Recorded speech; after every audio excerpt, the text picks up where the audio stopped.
Bonjour à tous, je m'appelle Stanka Vassil, ingénieur BTP et formateur en logiciel d'ingénieur. Aujourd'hui, nous allons apprendre quelque chose de nouveau dans la chaîne. On s'intéresse au logiciel Archicad 25, la toute dernière version qui vient de sortir. Ok, en fait ici, Archicad, c'est un logiciel d'architecture. Il vous aide à faire la conception de vos différents plans architecturaux, mais il ne s'arrête pas là. C'est vraiment un concurrent de Revit, car il permet de faire tout ce que Revit peut faire aussi.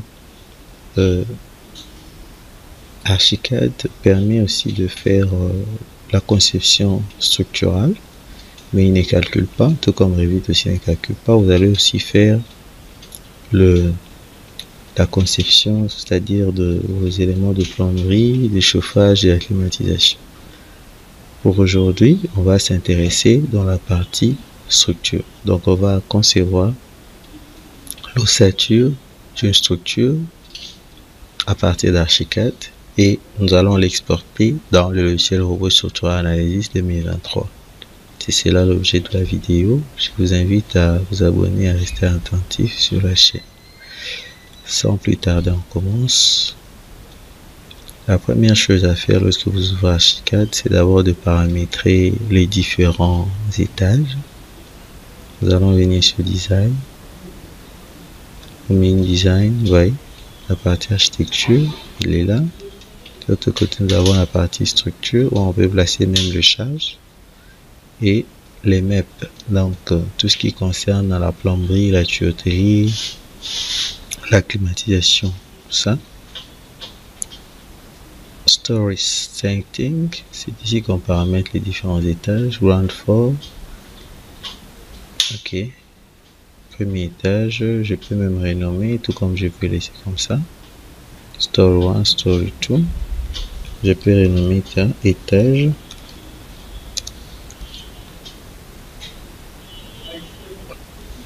Notre je renomme étage 2. La hauteur de chaque niveau est là. Ok. Voici. Au niveau du navigateur, les choses ont changé. Ça va. Bon, maintenant on rentre sur Design. On va paramétrer les axes de construction Grid System. Ici, on va faire au même moment et les axes ainsi que les éléments de la structure. Donc, pour ce faire, on va utiliser les axes cartésiens, tout comme on peut utiliser les axes curviligne. Je coche sur les deux éléments. Cela signifie quoi? Que là où va passer mes axes, directement sur cet endroit là, nous aurons les éléments de la structure tels que la poutre ainsi que le croisement des deux axes sera l'emplacement des poteaux.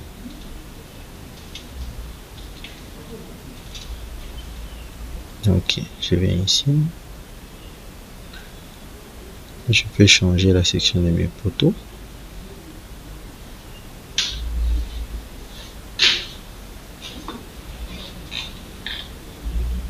Je peux changer la section de mes poteaux. Bon, je prends le poteau rectangulaire, tout comme je pouvais aussi changer et prendre le poteau circulaire. Voici les dimensions qu'il propose. Je change, je mets. Si cet élément est activé, c'est-à-dire que les deux sections sont liées, si je clique ici, ça va devenir indépendant. Je vais mettre 20-25, l'unité étant le centimètre. Là, vous voyez, il va commencer à 0. Là, je commence. Ok. Bon, story ground floor. C'est bon. Ça, c'est l'étage supérieur, étage inférieur. Il va commencer à partir de 0. Et au-dessus, il n'y a pas un décalage. Là aussi, 0. Ok, l'élément va entrer dans le mur, tout comme ça, vous pouvez ressortir. Ça dépend. Ici, je peux faire un poteau droit, tout comme un poteau incliné.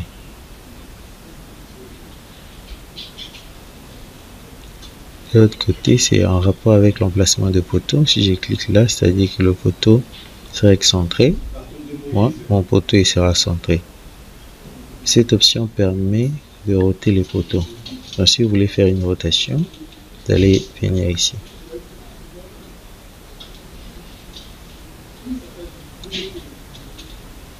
Ok. Donc, c'est ici qu'on peut changer la section. Vous voyez, je peux utiliser une section circulaire, tout comme des profilés métalliques.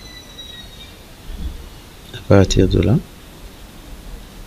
ça c'est structural. Si vous voulez mettre des poteaux architecturales, vous voyez, vous pouvez aussi venir ici.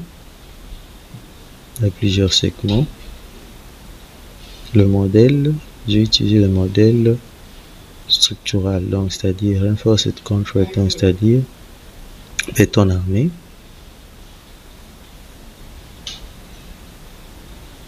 Floor and section, donc c'est-à-dire au niveau de la section, la manière dont l'élément va se présenter. Structural, analytical, paramétrique. Fonction. Load bearing element, c'est un élément porteur, c'est important. En signifiant que c'est un élément porteur, il me fait sortir les différents axes, c'est-à-dire pour dire que la charge va être centrée ou excentrée, et les différentes conditions d'appui de l'élément avec un autre élément. Vous voyez la rotation rigide, tout ça. Si je vais lancer un relâchement, je n'ai qu'à cliquer et à changer. Classification properties. Ici, je laisse comme ça. OK. Je viens au niveau de la poutre. La poutre est là. La base sera confondue avec le poteau. La hauteur, je mets 500.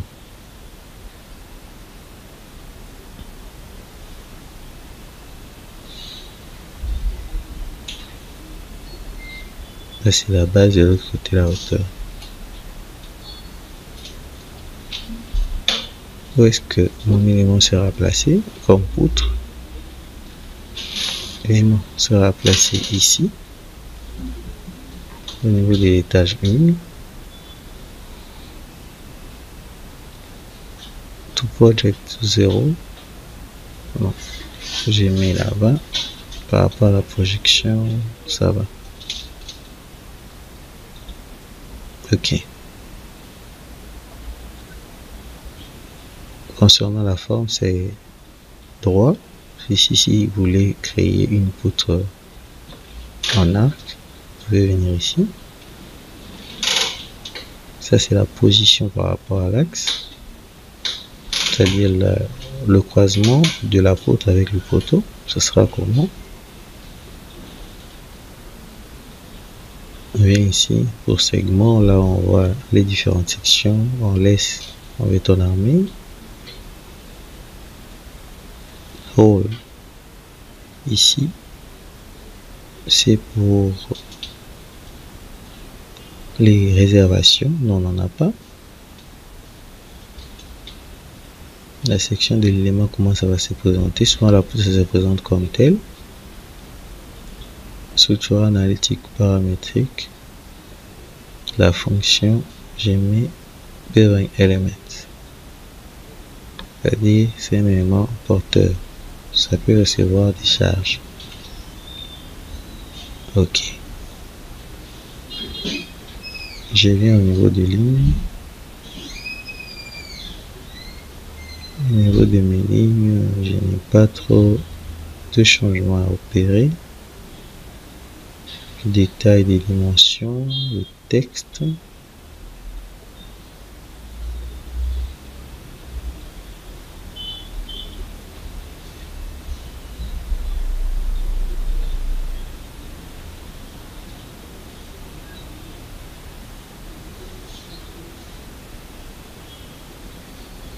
OK.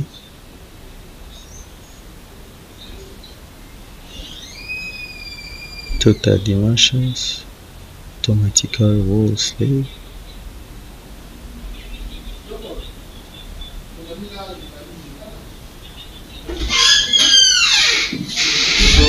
OK.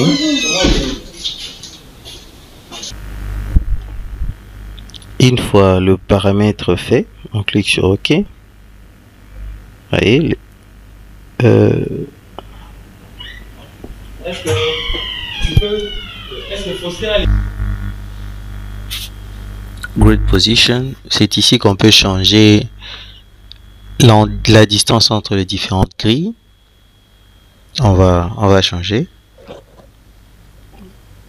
Si vous sélectionnez, vous pouvez enlever comme ça en cliquant ici, tout comme vous pouvez ajouter là-bas. On va mettre 500, 5000 parce que c'est un millimètre. Par défaut, hein, 5000. Ici aussi 5000. De l'autre côté, on enlève ça aussi, moi. Et 5000 partout.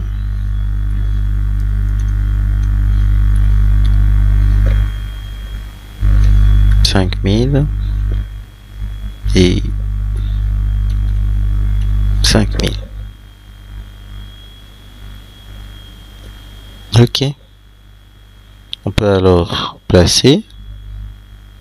On peut le placer comme ça, tout comme on peut les incliner suivant un angle quelconque. Ok.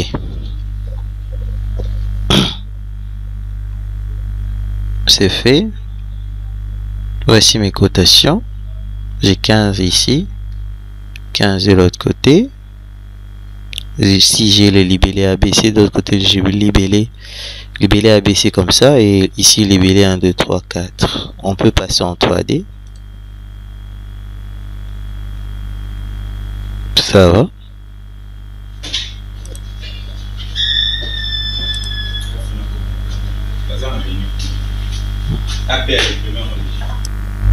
On va maintenant copier ici, design, edit, je coche le 2 là, sélection, action, copie, je clique sur OK.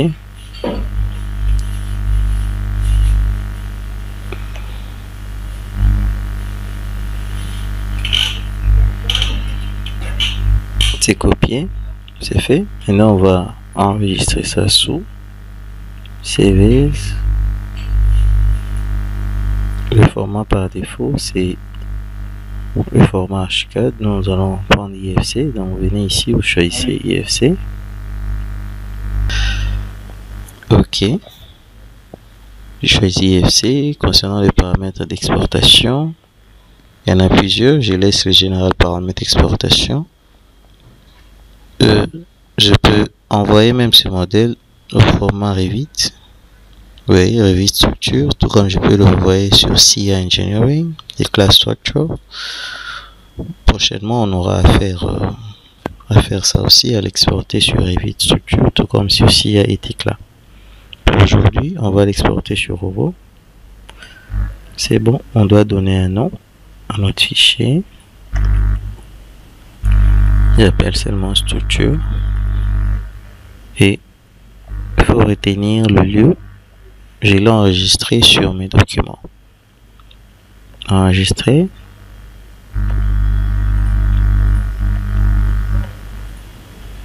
Maintenant, je vais ouvrir Robot Structure Analysis. Nous sommes dans Robot. Maintenant, on va importer. Nous venons sur Fichier. On va pas importer ici. On va plutôt ouvrir. Ici, normalement c'est Robot, mais on cherche IFC.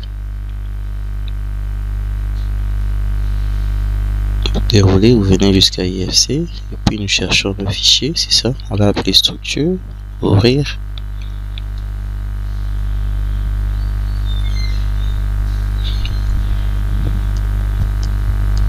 On patiente un peu.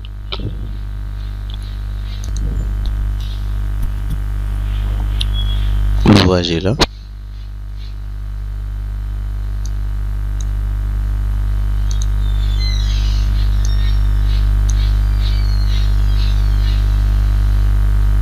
Bon, il y a un petit souci par rapport à l'orientation des poutres. On va tous les sélectionner.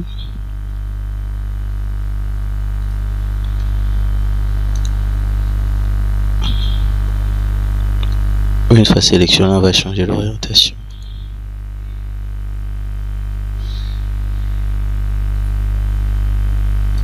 Angle gamma.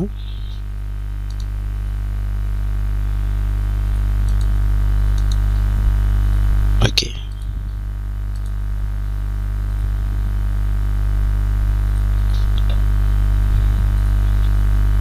Donc voici notre exportation. L'élément est exporté. Oui. Avec par défaut, il prend par défaut le matériau qui est prévu ici dans le logiciel robot. Il n'y a aucun relâchement, comme là-bas on n'avait pas relâché. Mais ici qu'on doit ajouter ici simplement les appuis.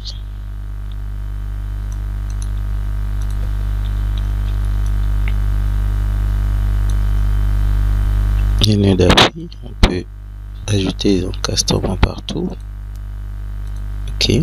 Et c'est alors qu'on peut vérifier la structure.